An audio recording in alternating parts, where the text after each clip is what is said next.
Yo, welcome back, everybody. You know who it is. It's your boy Vern, Barber Knowledge 101.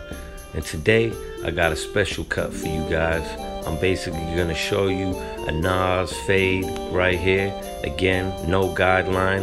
And I'm going to just show you how to do it with the grain to keep that wave pattern. As you can see, it's very important. Find that pattern, the way the hair lays, the way it grows, or the way he brushes it.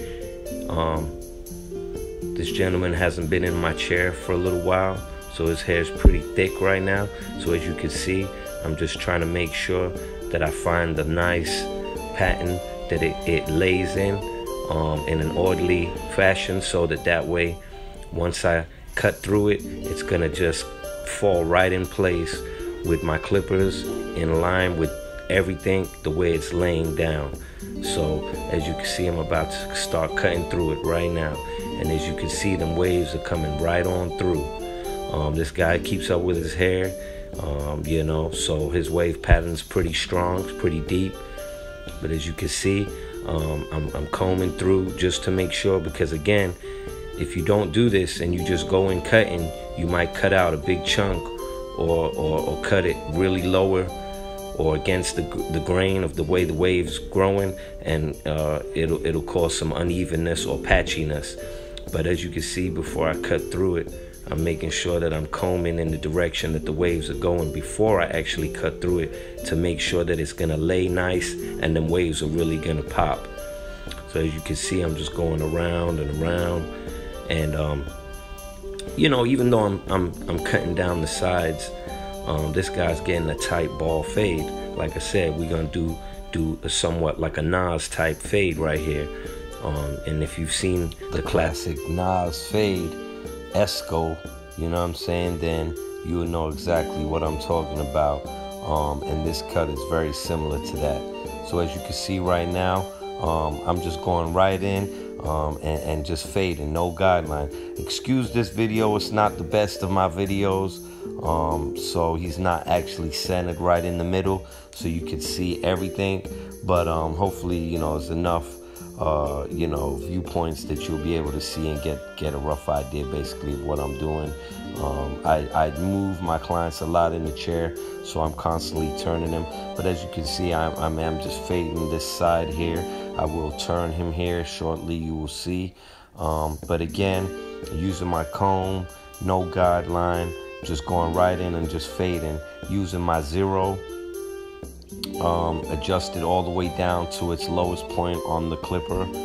This is my Andes Master, and again, with a guy with a fade like this that has really deep waves, which is why I like the way I fade, because you can always go in and touch things up. And sometimes when you've got deep waves like this, you get like these almost like little trenches, and you'll get little dark spots where, going with the grain, you won't actually fade out those little dark lines in the wave, and you'll have to go in there manually. So I don't care what barber, who you are, how you fade. If you're a good barber, you should know that there's always going to be a point in time where you may have to go in manually and kind of tweak things and adjust things and kind of, you know, fade out little dark spots. And you can't always just do that with just the basic steps with a guideline and going through the guards and the steps and just having a perfect fade. Sometimes you got to go back in there and touch things up later. So I just find that fading the way I do, with no guideline, just going right in, you almost get more of a natural fade, a natural blend. It doesn't look kind of artificial, you know. Whereas with the steps, the guidelines, sometimes you can almost see those lines. So it's very important that you fade out that line that you put in. And sometimes I've seen fades where there's almost like a really dim fade, like faint line there, because people have gone in and put that line so distinctive all the way around the head that you have to really make sure that you got your clippers really tight and close to get that line out. So just fading like this, as you can see, I'm just with a nice flicking motion, a nice steady pace, a nice even rhythm all the way around. You know, over time you kind of learn what works for you. But for me, this is very effective. And as you can see, I'm just going right in there. There was no line. I didn't put no guideline in there. And you know, again, with someone with really deep waves like this, it's very effective when you fade like this, because you can just go in there and kind of tweak things. You'll see, and I'm using the corners of my clippers. I'm going with the grain. Sometimes I'm coming back and going against the grain just to get that blend even. I'm just eyeballing it. I know how I like my blends to look and my fades to look.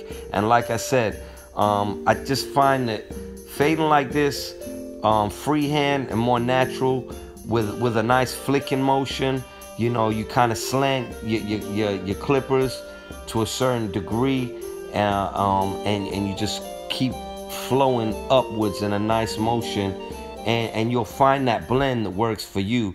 And if you've got a good eye for shading and fading, then you'll know what that blend should look like. And doing it like this, like I said, it's just more organic and it's more natural.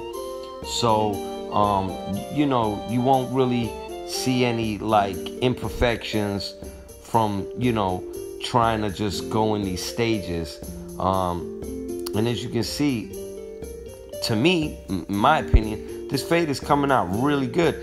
I mean, already right now at this point, I could have probably let this client go and he would have been happy just as is. But obviously, you know, I'm doing a tutorial and I knew I was, and I wanted to make sure I could give you a good tutorial and show you a good example of a really tight fade, just to show you guys like that I ain't playing around. You know what I mean? Like, I know I've got other videos on here, other tutorials of my cuts, and I'm not bragging. I'm not the best barber in the world. I like to think I am, but I know there's, like they say, there's always someone out there that's probably better or does more than you do. So but this is real time in the shop. I'm trying to make money.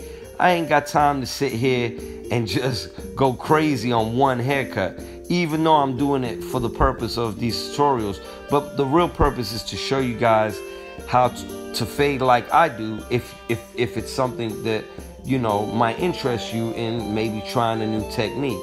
And I find it very effective. So as you can see, I mean, you know, I use no guideline and I got the same results. There's nothing wrong with a guideline. Like I said before, you know, as long as that fade comes out the way the client wants, that's all that really matters. But I find that this way is a little more effective. You don't have to worry about messing up. Again, when you put a guideline in, you got to make sure you know where that guideline is, you know, gonna be before you start fading. Or at least you want to make sure that, you know, you and your client are both aware of where they want the fade to be, because sometimes you can put that guideline in there and by the time you done faded out that line, the fade might not be where the client thought it was going to be. So you know, that's one of the things you want to keep in mind. So again, by doing it this way, it's all good, because if you've got to raise the fade up, you can always do that, because you never went up too high to begin with. And sometimes putting a line in, you might go up too high and you can't go back. So again, that's why I like this method. So as you can see, I'm going over it now with my T-edges. Just doubling up, making sure it's extra bald on the side. But I didn't do that first thing. I didn't put the line in there and balded it out and went and got a shaver or a razor and cleaned it out. It's not always necessary. Like I said, I could have probably let this guy go, you know, 10 minutes ago. You know what I'm saying? But I'm putting a little bit more time, a little bit more work in it, just for the tutorial, just to show you guys that, you know, if I want to go all in, go all out, super tight, you know, it could be done. And that's not to say I'm half-assing my clients or anything like that, or I'm not giving them the best quality. It's just to say that, you know, when you're dealing with regulars, and if you're a regular barber, you know exactly what I'm talking about. You know, I'm in the shop, you know, 16 hours a day, you know, cutting, you know, and I'm doing, you know, 40, 50 heads maybe in a day. I haven't got time to have a guy in my chair for really 30 minutes. You know what I mean? That's a little, that's pushing it. I'm trying to get my guys out the chair 15 to 20 minutes. And that's not to say that they're all that long. Let's be realistic, because again, some clients require more work, more services. Some of my clients like razors. They like me to shave them, to wet shave them, whatnot. Again, with this gentleman, you will see me shave his face a little later on here in the cut, but he doesn't take a razor. I will use the razor on the front of his hairline, just to you know, make it a little super tight. You know, he doesn't have any problems bumping up there on the forehead or anything like that. But on the back of his head, around his head, on his face, doesn't take well to a razor. If you notice right here, this is what I'm talking about. I'm just going in and I'm just touching up little spots. You know, I'm just, wherever I see them little waves, sometimes those waves will throw that fade, that blend off a little bit. So you got to go in there and kind of fade out those little, I call them little trenches, you know what I'm saying? Because they got that little dip in there, and that's where that little bit of hair will be hiding. It'll stay a little thick, a little heavier in there. So you kind of got to go inside that little crevice and kind of fade it out. Just like you would with some people, no one's head is perfectly round or smooth. Some people got little dips in their head or stuff like that, you know, and you got to go in there and you got to fade out those spots, because if you go with the grain, you're not going to get it totally even. So that's why I've said before, with some of my cuts that I've done with gentlemen that don't have waves, it's okay to go against the grain. Like, had this guy had his hair really short, a lot shorter than this, then I probably would have gone against the grain, just so I would have made sure it's perfectly even. But again, his waves are deep, you know, well trained, so I always went with the grain. As you can see now, I'm lining him up, and again, nothing too crazy here. All I use is my Andy Masters and my Style Liner 2s, you know what I mean, T-edgers, and that's it. Keeping it simple, keeping it moving. And this cut is coming out crisp, nice and sharp. And I haven't even gone over the front with the razor, but as you can see already, it's coming out crisp, and that's what you want, you know. So, you know, again, sorry for the video. It's not the best positioned, but you more or less can get the idea of what's going on here. You can see this fade coming out in real time, you know. As you can see, no line right there, you know what I'm saying? Perfect blend all the way from the bottom to the top. Look at those waves. You can see how those waves are in there nice. There's no loose strands sticking up. It's laying nice and flat. And again, you know, always want to use your comb, use your chair, use your mirror. It's very important. But as you can see, I mean, this fade, in my opinion, it's as tight as it gets. And I mean, this is a pretty close replica to an Esco right here. You know what I mean? Nas Escobar right here. You know what I mean? The only thing it's missing is the hook part. You know what I mean? But again, this guy, he doesn't do the parts or anything like that. Just kind of keeps it simple. But as you can see, I'm just going over now with the T-edges, and I'm about to actually clean his face off. So as you can see right here, I'm just gonna go around his face and clean him up. You know, and this guy doesn't have a beard, he just wears a goatee. So I'm just gonna go in there and you know, shape up the goatee. Just going around now, just touching up things. Like I said, you can always go back later, touch things up. That's what I love about this cut right here, and fading like this. And you know, again, you don't need to do all that extra stuff sometimes. If you can do less and make more money, then that's what it's all about. You know, you want to be fast, productive in the shop. You don't want to spend too much time on one cut, but you want to make sure it comes out good. And again, obviously, certain clients require more attention. This gentleman, he's a regular. Like I said, he hadn't been in my chair in a while, so he was overdue. So this cut took a little bit longer than normal, but you know, generally it's a pretty quick cut. Like I said, I'm doing a little bit, I'm putting a little bit more extra work into it. Sometimes I wouldn't have even used a razor on this guy. I would have just left it with the edges, but I was trying to make it look as sharp as possible.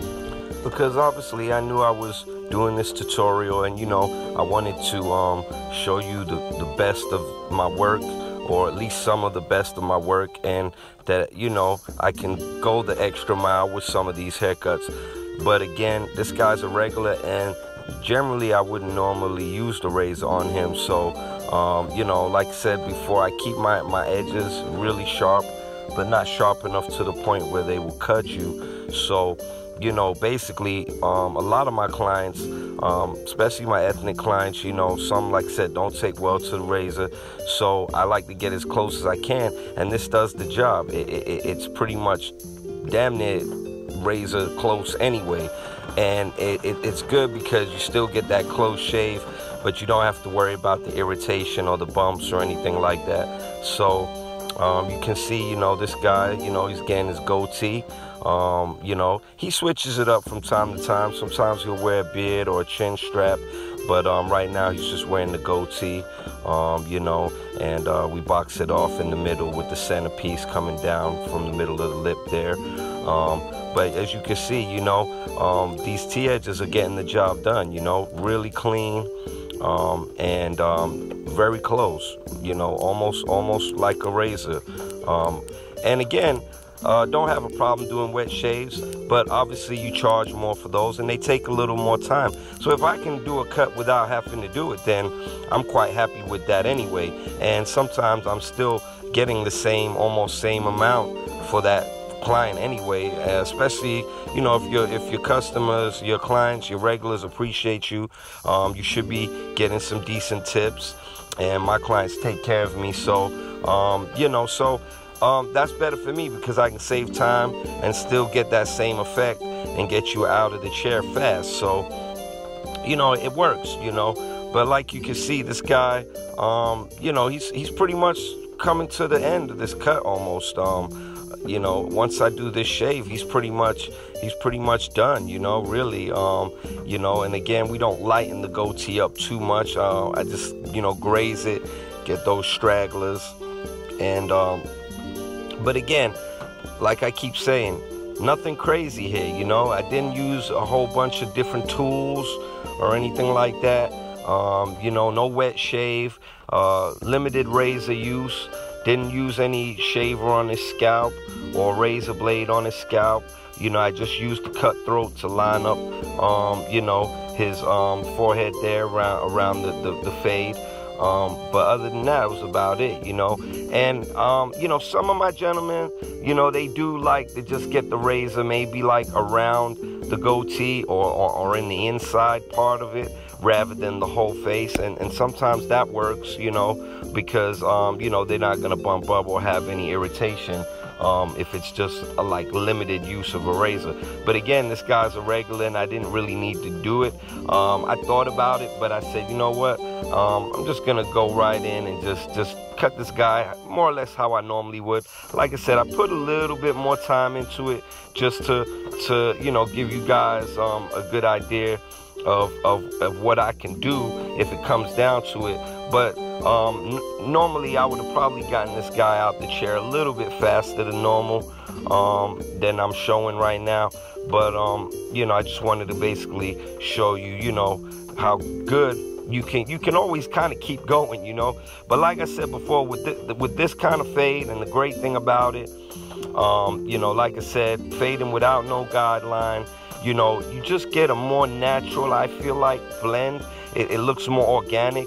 It's kind of like if you're doing a picture and you're tracing it versus just doing it from, you know, looking at something all freehand. It's gonna look so much more natural and better. So I hope this video, you know, has been a big help. If you like it, please support, give it a thumbs up, like, subscribe, share. I'd really appreciate it. You know, I'm trying to grow the support here. I'm trying to help everybody, help barbers, new barbers. We all can help each other, and that's what it's all about. So I'd really appreciate the support.